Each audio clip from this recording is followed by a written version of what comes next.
and welcome to today's webinar presentation. It is a part of the Partnership Anti-Poverty Practice Series, a segment of the Learning Communities Resource Center National Webinar Series. So we thank you for joining us today, and I just want to say that the Learning Communities Resource Center, or LCRC as we call it, our team is just excited to kick off a new year and a new project, a project being funded by the U.S. Department of Health and Human Services Office of Community Services, or OCS as we like to call them. And with this new project, we have a lot of wonderful, wonderful information and opportunities for training and technical assistance for the network, and really look forward to, over the course of this month, as we are offering our anti-poverty practice series, provide each one of you with more information about the various resources and training opportunities that we have and how you can get involved, because we want you to join us on this learning journey. And so with that said, I must direct our attention to the promise of community action, as it truly grounds the work that we do every day on the local level, on the state level, and the national level. We are about fighting poverty, and it's truly at the heart of what we do and who we are as a network. And so please join along with me in stating the promise of community action today. It says, community action changes people's lives, embodies the spirit of hope, improves communities, and makes America a better place to live. We care about the entire community, and we are dedicated to helping people help themselves and each other. That's our promise. So with that said, let me share a little more information about the new version of the Learning Communities Resource Center. Maybe we should call it the Learning Community 3.0. And our purpose is what we see here on our screen today. The learning community will serve as a learning hub for the CSBG network to support agencies and the identification, the adaptation, and implementation of innovative and evidence-informed family, individual level services, and community level strategies. Our ultimate goal is to support agencies in maximizing anti-poverty outcomes based on the CSBG National Performance Indicator. And what I would add to that is all of this effort that we will support the network in engaging in ultimately seeks to get at addressing both the causes and the conditions of poverty. So it connects back to what I said earlier. We are in the poverty fighting business, and hopefully our efforts as a part of this project will help us to do that better. And so with that said, looking at our next slide, through the learning community, agencies will have an opportunity to build their capacity to increase impact by having access to some wonderful peer-to-peer engagement that capitalizes on peer knowledge and expertise, as well as the expertise from subject matter experts from the field. And ultimately, those engagements together will help each one of you participate in the Learning Communities Resource Center to create effective strategies and ultimately to promote promising practices or innovative anti-poverty approaches. And so as we think about the work of the project, we are certainly looking forward, as I have indicated already, that the new LCRC or LCRC 3.0 has already begun, but we would be remiss in looking forward without looking backward. It's sort of like the concept of Sankofa, looking forward while looking backwards. And the project has been in existence for 4 years now. That time went by really quickly. You can't really believe it. And really, we were able to see some wonderful momentum begin to come into play with the agencies who have been involved with the project long-term around movement regarding new practices or new strategies that they were engaging in, and ultimately outcomes that were achieved. And so you can see what our group offerings or topic areas were for our 2015-2017 cycle that included 3 open groups focused on health intersections, poverty trends, decreasing family homelessness, as well as 5 closed groups that were more intensive technical assistance groups that focused on bundling services to improve outcomes, trauma-informed approaches to alleviating poverty, financial empowerment for families, results at the community level, and rural impact. And so those groups had a very rigorous schedule and really approach set before them, and they followed a developmental trajectory that started with formation, then evolved into knowledge building, then to piloting or implementation, and ultimately practice transformation. And each of those segments in the learning and the engagement process for the agencies intended to push them forward in terms of clarifying what the needs were related to their selected topic area, what the outcomes were that they hoped to achieve, what would be those promising practices that they would pursue in the achievement of those outcomes, and then achieving the actual results. And through that whole process, as agencies were doing that work, going through that process, learning was taking place at every level.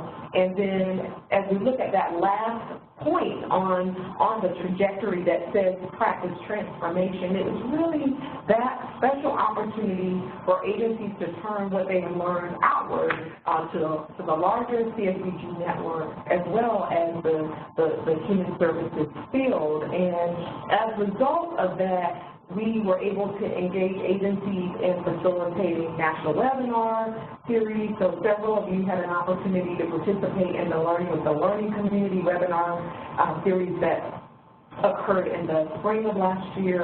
There were several agencies who participated in the partnership annual convention this summer, and all along the way, those agencies were working with our team here at the partnership to pull together lessons learned and to share resources and the outcomes so that ultimately, like I said before, we could give back to the larger network through publications. And so we have about 10 publications that the LCRC project or LCRC team is working in close collaboration with agencies to produce, and we are excited to be able to release one of those today, which we're going to say more about. But ultimately, as we think about this whole practice transformation, it's about creating an atmosphere or a culture of change that really allows us or motivates us to bring our best selves to our families and communities that we serve so that they might thrive. And on the screen we see transformation being defined as a thorough or dramatic change in form or appearance. And so we will continue to drive that notion home as we move forward with the project, and we are so grateful to the agencies who have been contributors to the webinars and workshops that we've done so far, and we're especially excited about the contributors of today's publication. And without further ado, it is my pleasure to pass the baton over to my colleague, Courtney Kohler, who is the Senior Associate for the Training and Technical Assistance team, who will talk a little bit more about the wonderful publication being released today. Courtney? All right, well, thank you, Tiffany. Great introduction to our webinar today.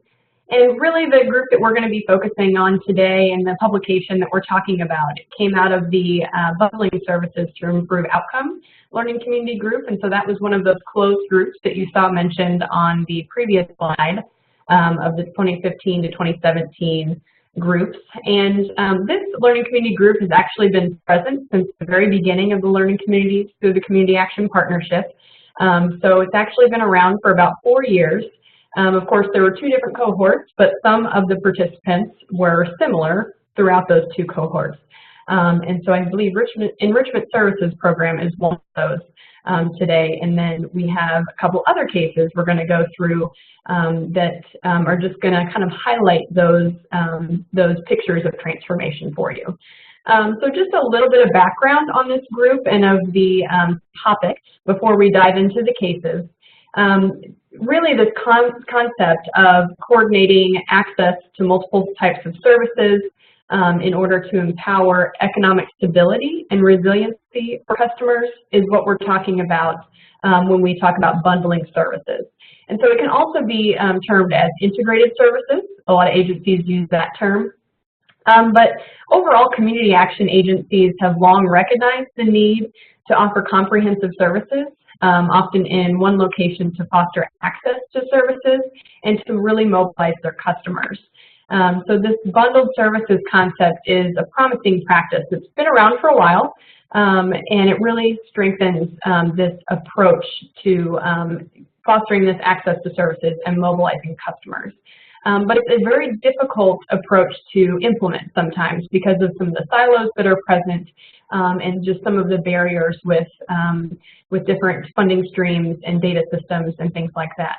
And so really this approach is more than referring a customer to multiple programs so that they can obtain additional services, but it really suggests that change in the organization's mindset and really the composition that leads to an integrative approach to overall service delivery on every level of the agency. So here we have just a little bit of a graphic that came out of this group and really talks about the full implementation of bundled services. And it kind of tells that really the beginning approach begins with the organization's assessment. So as you can notice, this really mirrors part of the Roma cycle. And so we want to bring that to everyone's attention. But really in this kind of assessment phase, the organization looks at their readiness to better integrate and bundle their services. They look at what resources are available, and they also look at their staff, the staff that they have on board, how they're integrated, how they're structured. So that's really kind of that organizational level assessment process. Then that next piece really looks at planning this approach. So we're looking at the approach that can be taken, we're looking at the data we have and what data we need, and looking at the different funding streams and data collection processes. And then really those results that we're looking for is to better meet customer needs. And so that's what a lot of these participants in this learning community group were going after as they started looking at their agency, planning for what they could do, and then really looking at those results that they could achieve. So anytime we go into learning about a topic or developing a new approach for something, we always have to ask why. And so whenever we're looking at bundling services, we want to know why should we bundle? Why should we take on this extra time, this extra effort to really make sure that services are bundled for our clients? And there's really 3 reasons that rose to the top out of research as well as what's found through a lot of these cases in the learning community group. And so the first one is really about participants that receive bundled services are more likely to achieve major economic success. And so there's a couple studies that actually lend to this very well. And the research on the Center for Working Families Initiative found that when services are bundled, clients are actually 3 to 4 times more likely to achieve major economic outcome than were non-bundlers. So one specific example of this is that at Central New Mexico Community College, students who receive bundled services were have a 61% chance of achieving a short-term economic indicator, such as receiving a scholarship or staying in school, compared with only 16% among students who did not. So that's reason 1 of why to bundle. And then the second one is really around cost savings. So this one is usually seen a little bit more long-term, but there's one site in Baltimore as an example, where their annual costs decreased from a little over $2,000 per client in the first year to just over $1,000 in the third year. So this is something that's seen more long-term, but there's really that growing evidence that the cost of using a bundled services approach goes down over time, and this is due to increased enrollment and program efficiency, which really increases that impact on investments or funding to the agency. Then next, it really just breaks down silos, and there are lots of benefits to breaking down silos within an agency. And so, as you all know, there's a lot of different funding streams, there's different data systems, there's different measurements for success, performance indicators that really kind of make it difficult for interagency collaboration sometimes. And so that makes it harder to provide that effective bundle of services, figure out how to do all this. But, the benefits of breaking down these silos can be very great. So not only are you assisting your participants, like we saw in the first reason to bundle, but it really helps staff within the agency to connect with one another, maybe less duplication of effort, things like that. So there's a couple examples here. Aspen Ascend is a leader in 2Gen research, and they have shown that the components of such things such as education, economic support, social capital, and then health and well-being are very important alone, of course, but when they're very much enhanced when they're used as a bundle of services for the whole family.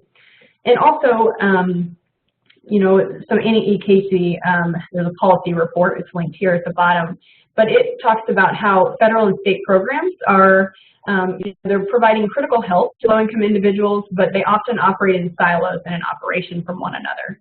And so really being able to integrate these things as best we can, both for the participants and for internal agency operations, can really be a good reason to bundle. So another thing to point out too is linking this back to ROMA. So the Community Action Results Oriented Management and Accountability Framework, or ROMA, all the agencies operate under this, and it kind of guides agencies away from that service provision and more towards the strategic thinking model. And so under this model, it includes comprehensive services and the engagement of other community partners and community members to be able to support that positive change. So the agency or a single agency program should not be doing this alone. And so in turn, this really works to meet the primary mission of the Community Services Block Grant Network, which is the elimination of poverty or reducing the effects of poverty. So now we kind of dig into our cases. We have our evidence base, why you might want to do this. And now here are some examples of some of the work that's been done in some agencies across the nation. So the first one we're going to look at is out of Topeka, Kansas, and this is Community Action, Inc. And they serve 26 counties, so it's a very large service area, has 33 board members and 75 staff. So they engaged in a pilot or an implementation process where they had 4 key steps. The first one was to identify a lead, so someone who would take charge of this initiative. Another one was that they developed a theory of change. And if you want more information about that, we do have a training module on creating a theory of change that we can share with you. Also, they had staff all come together, so they brought everyone together to talk about this, this new approach that they were going to take. You really helped create that staff buy-in. And then the fourth piece was really considering a process map to see where there were natural crossroads between services. Of course, as they engaged in many of these steps, that wasn't without barriers, and so staff buy-in was a major obstacle to try to overcome and get everybody on board and happy with change, which can be difficult sometimes. And then also, they had no agency-wide data system, which is a very common problem across community action agencies because of the multiple funding streams. So that's kind of the key steps and the barriers that they encountered. But through all this, they did realize some outcomes. So they implemented their pilot, and they found that through bundling these services, that both board and staff members reported awareness of an active fundamental culture shift within the agency. So these are some of those results that they saw. And they aren't all the way through their implementation process either. And so one side note within this is that you can always read more information on it in the publication. We encourage you to do so because there's no way to capture the complete picture within this single webinar. Plus, we want you to read the publication.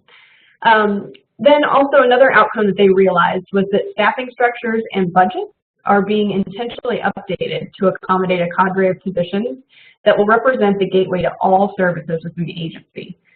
And then lastly, they really saw that this movement kind of brought underway a development of an agency-wide information pipeline to share data across programs and then to integrate with existing required data systems. So as they did this, they found that they had two main keys to success. The first one was leadership. So they had to get buy-in from the board, and they also had to have guidance and motivation from top down. So really having the executive director as well as the board be the champion on this approach. Then resource dedication was the second one. So they had to hire some additional staff so that the project lead could really devote significant time to the effort. Many times in community actions and nonprofits, people are wearing several different hats. So taking on a new project like this, sometimes some things have to be shifted to really devote that good time and energy.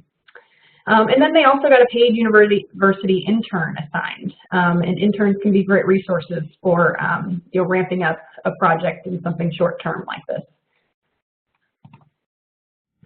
So then there's case 3. This is Enrichment Services Program, and they're based out of Columbus, Georgia. They serve 9 counties, and they have 21 board members and 300 staff. So as they implemented their bundling services approach, they took on 3 key steps. So the first one was to engage in a case manager's retreat. So they really wanted that unified front line.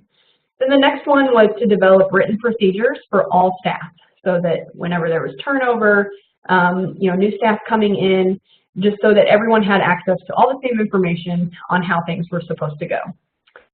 Then the third one was really to engage in some joint training. So make sure everyone's being trained on the same knowledge, information, so that they all could work together in this process.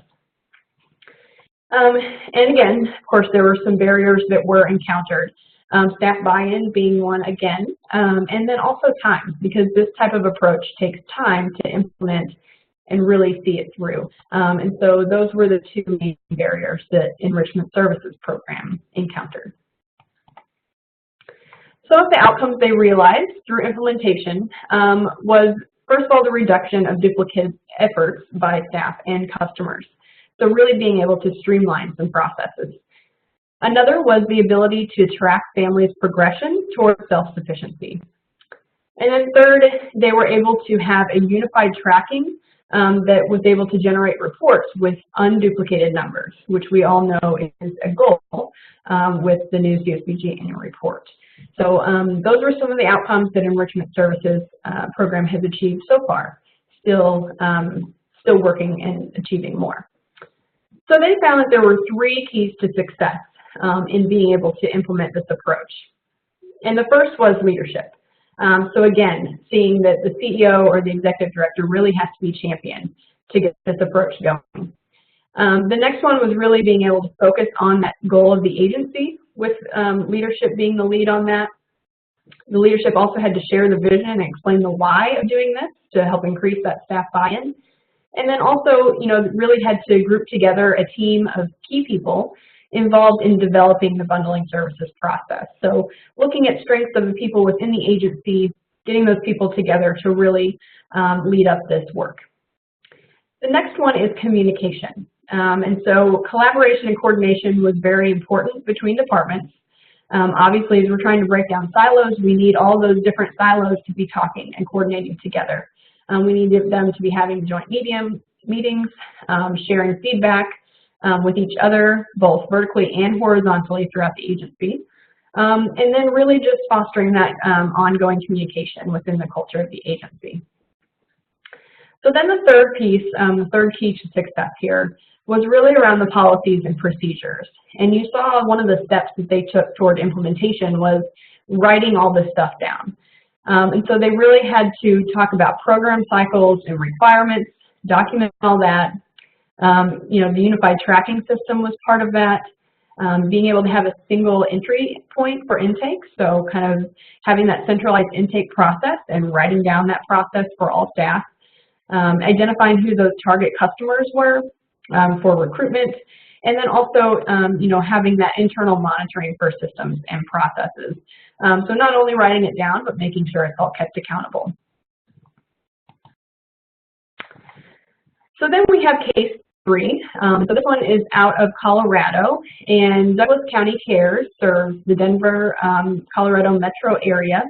And it's a public community action agency, which means it's run through a public government agency, which in this case it's the community, now that I'm going to say it, I'm probably going to mess it up, the Department of Community Development, I believe.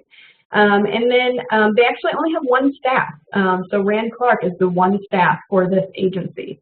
So as you can see from these 3 cases, there's anywhere from an agency with 300 staff to an agency with 1 staff, an agency serving 26 agencies to 9 or 1 metro area.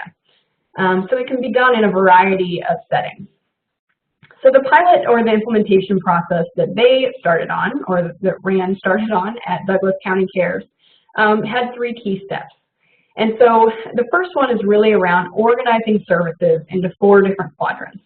And I'll show you a picture of that here in a moment. Then the second one is really about rethinking their theory of transformation. And the third was to create a true system of care for the clients that were being served. And one more thing actually to mention on this is that not only was their approach internal as a single agency, so coordinating and integrating services within the agency, but it was very much external. And so they included 13 partners across the community, and this group of partners was known as Douglas County Cares. So this includes schools, food banks, mental health providers, government service agencies, faith-based organizations, domestic violence, and more. So really that ultimate goal was to provide a community approach to assist individuals in obtaining self-sufficiency. So this here is a picture of their 4 quadrants, and I'm sure Rand could explain this much better than me, but as you can see, the spectrum goes both vertically and horizontally. So at the top, you've got kind of those transformational services, and at the bottom, you've got the transactional services. And then over on my right, you've got unique services, and then there's also those that are more standardized or uniform. So they split up all of their different services into these 4 quadrants. And so as you can see, kind of some different characteristics of the 4 quadrants, this is really how they started to develop their system of care. So on this next slide, you can see the system of care, and you can kind of see in that quadrant that's more transformational and unique, you really see more of the wraparound engagement services. And actually to start, the stability services are where people a lot of times enter the agency. So that's really where you're looking at the uniform and transactional services in the lower left quadrant. So that's your SNAP, your TANF, Medicaid, might be domestic violence. So those really kind of those emergency services. Then they went up and they engaged in that wraparound engagement, which is really more of the transformational and unique services that can be provided. And so that kind of enters into the case management realm or family development. Then over into the upper left quadrant, you see the capacity and capability. So this is really starting to work with families on things like time management, organization, their financial health, job training, education. And so really kind of providing, again, that wraparound services and improving their abilities. Then if you go down into the lower right quadrant, this is where you really enter into opportunity for families. And so this is whenever families are starting to look at housing opportunities, childcare, employment, transportation, and how all those things link together as well. Then case 3, some of the, with Douglas County Cares, some of the outcomes that they've realized are that 65% of those served have obtained self-sufficiency. So this is, 2/3 of those that are being served have obtained self-sufficiency. Then 86% have obtained positive housing outcomes, so they've made it down to that opportunity quadrant, obtained those positive housing outcomes. And then 79% have increased employment. So again, making it to that area of opportunity. And of course, achieving more outcomes still today. So they found that really there's two keys to success. The first is collaboration. So they, especially with the 13 other organizations that they're working with, they share customers, data, outcomes, and funding. And so all of that coordination and collaboration is super important to make this work. Next, they really had to take on a customer-centric approach. And so the data belongs to the customer. The customers are really responsible for their outcomes. And the funding is really for the benefit of the customer. So really taking it away from that agency-driven mindset to, the customer-centric approach. And so these were the two keys to success that were realized through Douglas County Cares.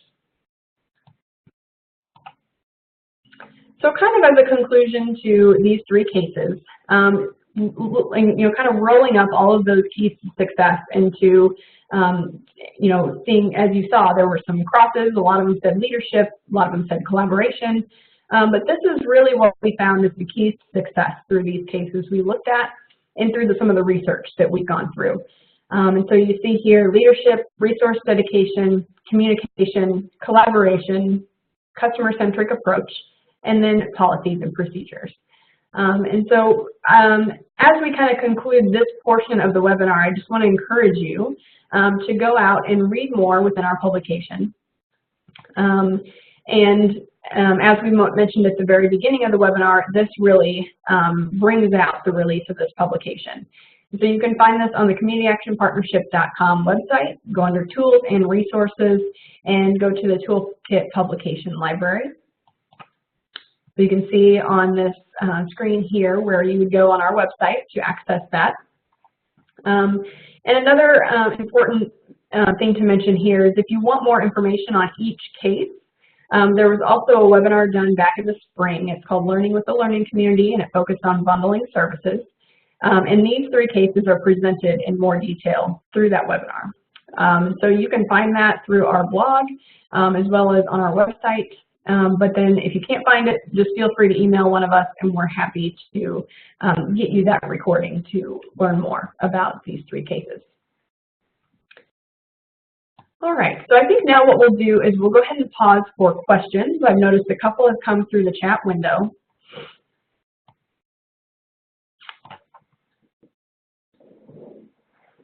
So I'm going to take a look here.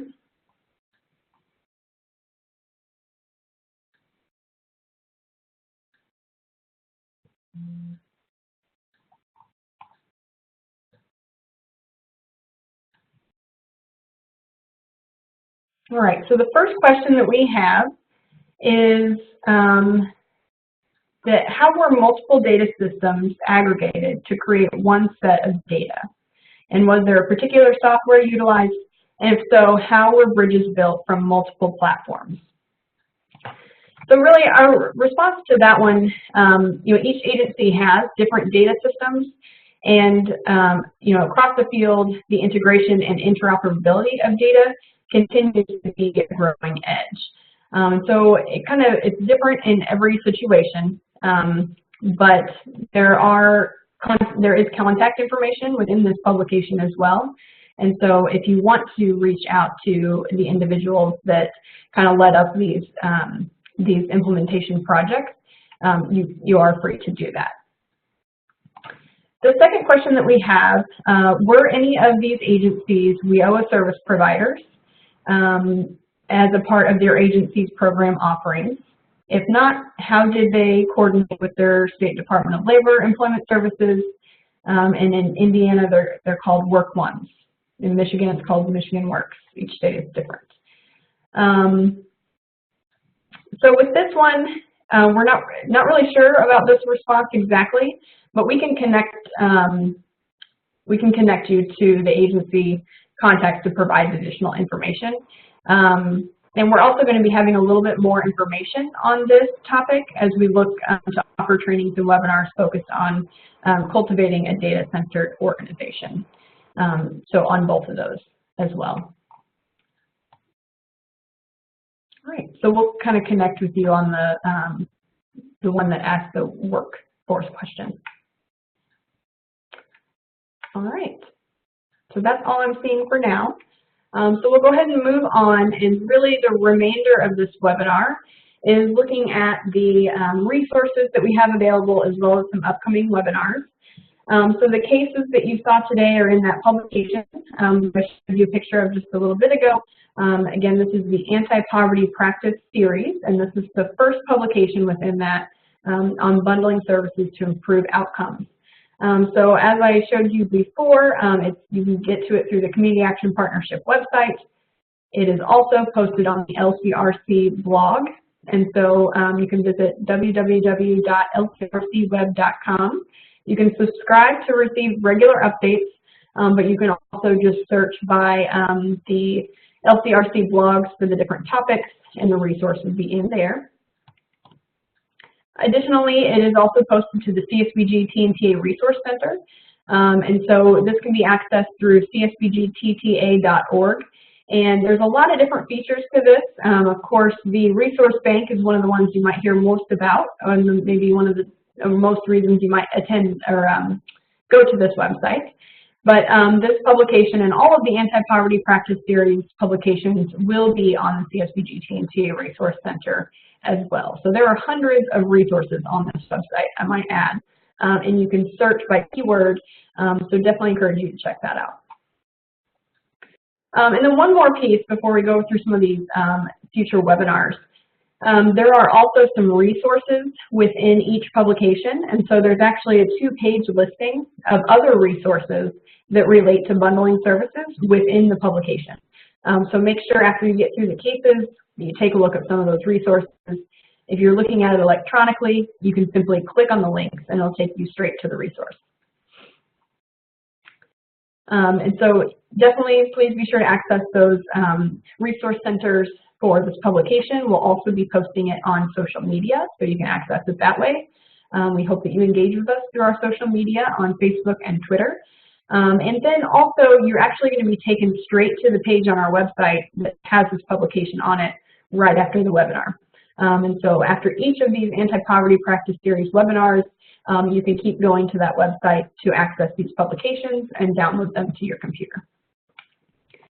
So this national webinar series that we're in the midst of right now, it includes both the Anti-Poverty Practice Series, which we're starting off today, as well as a realm of other topics. And so we hope that you've been able to see that information. Again, this is that series we're entering into right now on the Learning Community Resource Center, the closed groups and the cases that have been shown through that. And so these are some of the dates that you might want to jot down on your calendar, make sure you get registration for. But today, of course, is bundling services.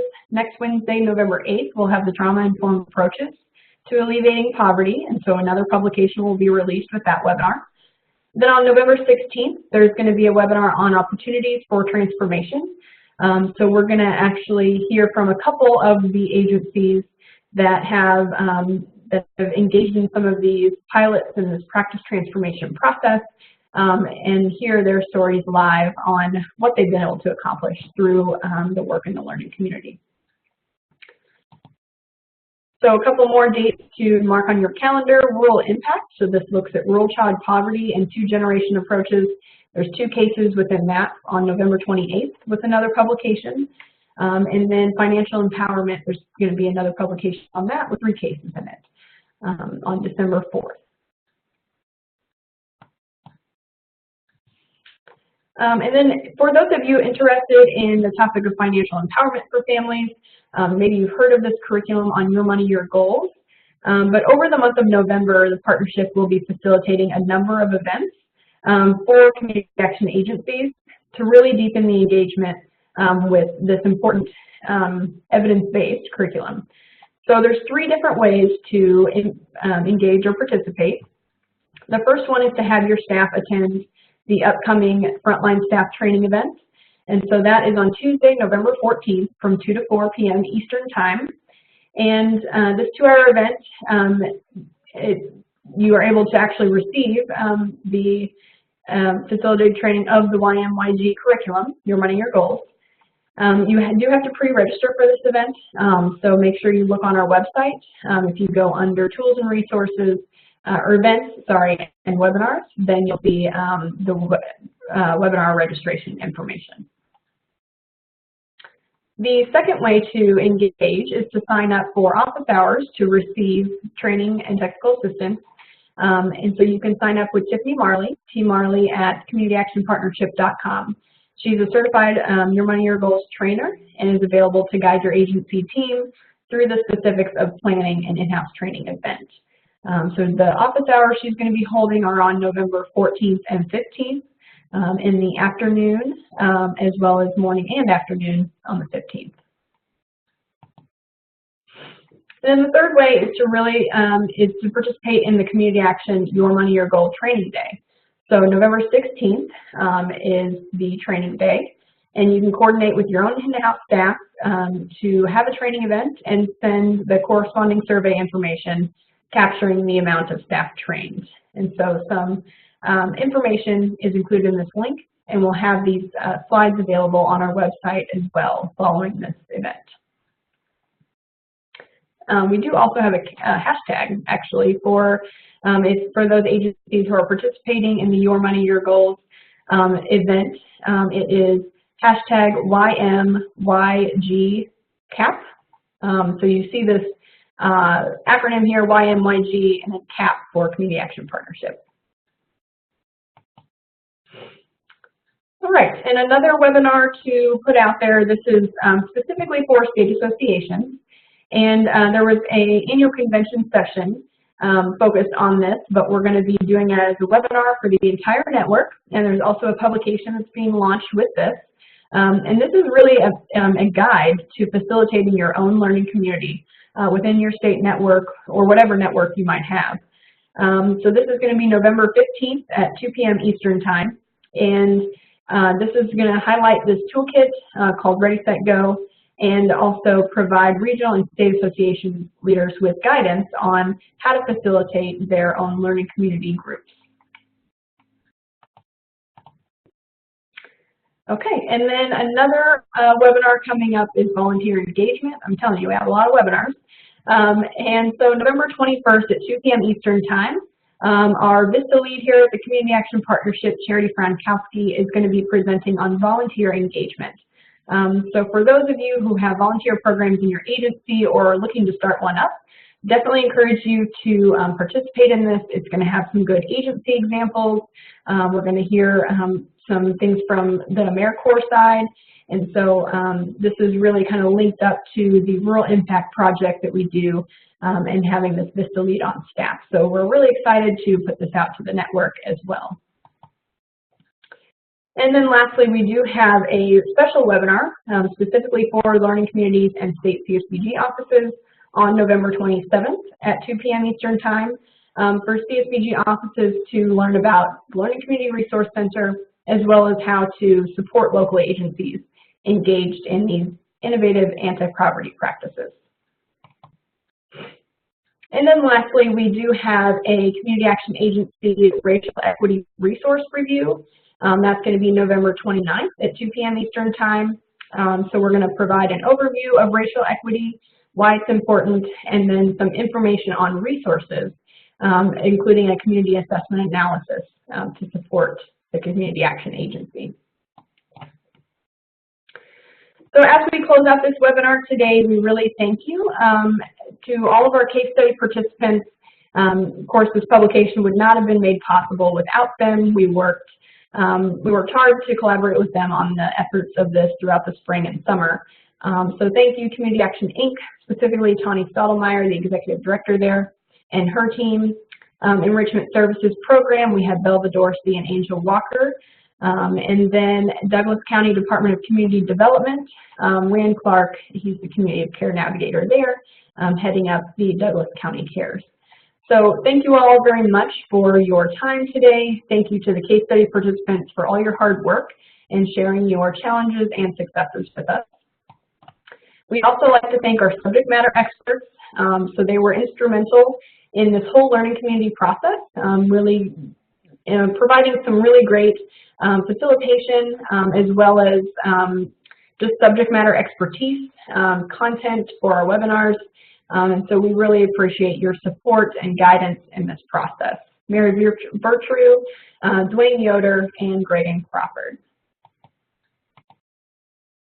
And then, of course, we do have a wonderful LCRC team at the Community Action Partnership, and we encourage you all to reach out to us at any time with any questions or any technical assistance that might be needed. We're always happy to provide that. And we hope that you will look into the Learning Community 3.0 as we continue to share information about that and think about how your agency might be able to engage in that. So I'll leave you now with our contact information in case you need to reach out to any of us. But as you close this, please go check out our publication on the Community Action Partnership website. So thank you all today, and we hope you have a great day.